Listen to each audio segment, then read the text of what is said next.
اپنی اولاد کو حضور علیہ السلام کے حسن کا ذکر سنائیے، حضور کے جمال کے تذکرے بتائیے۔ یہ انسانی فطرت ہے، یہ انسانی طبع ہے کہ اس کا حسن کی طرف میلان ہوتا ہے۔ جہاں بھی حسن ہو، چاہے وہ پھولوں کی نزاکت میں ہو، لطافت میں ہو، وہ کوس قزا کی رنگینی میں ہو، دھنک کی شوخیوں میں ہو، ساون کے چڑھتے بادلوں میں ہو، یا وہ جھیل کی بچھی ہوئی آنکھ میں ہو، یا پپیہے کی آواز میں ہو، بلبل کے خوبصورت لہجے میں ہو، کوئل کی دل نواز صدائے محبت میں ہو، حسن جہاں بھی ہوگا، جس روپ میں بھی ہوگا، دلکش ہوگا۔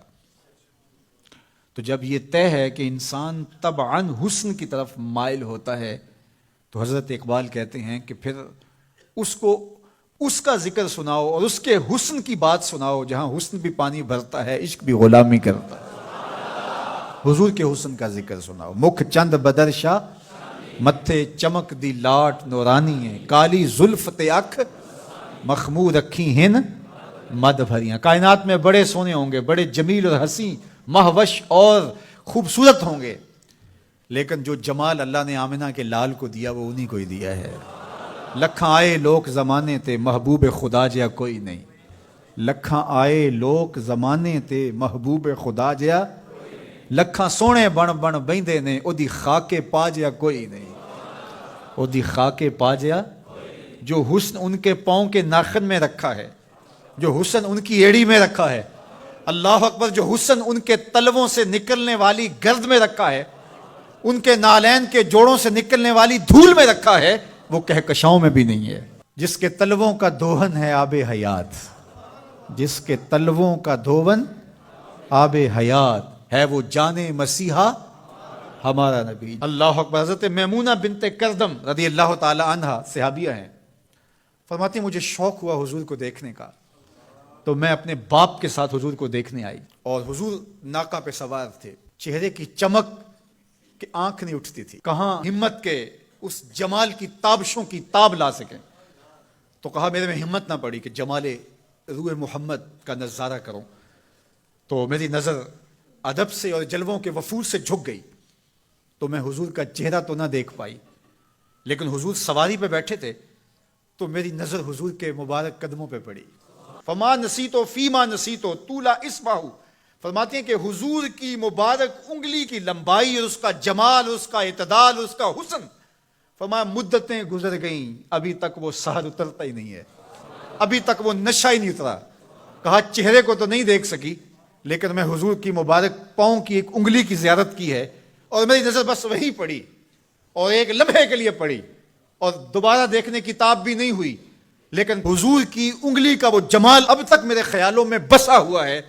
یا جس کے مبارک پاؤں کی انگلی اتنی جمیل ہے کہ سال گزرنے کے بعد وہ سحر ختم نہیں ہوتا، اس کی پیشانی کی چمک کا عالم کیا ہوگا، اس کے رخساروں کا جمال کیسا ہوگا۔ تو ایک شاعر نے تو قلم توڑ دیا، اس نے کہا کہ قدموں پہ جبیں کو رہنے دو، قدموں پہ جبیں کو رہنے دو، چہرے کا تصور مشکل ہے۔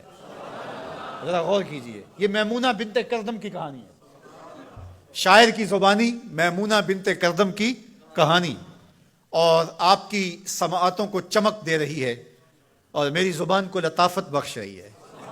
میری زبان میٹھی نہیں ہے، حضور کا نام میٹھا ہے۔ وہ کسی نے کہا تھا نا کہ میں بلبل خوش لہجائے گلزار نبی ہوں، میں بلبل خوش لہجائے گلزار نبی ہوں، میٹھی ہیں میری باتیں نمک خار نبی ہوں۔ میں میٹھا نہیں ہوں، میری زبان پہ جو نام ہے وہ نام میٹھا ہے۔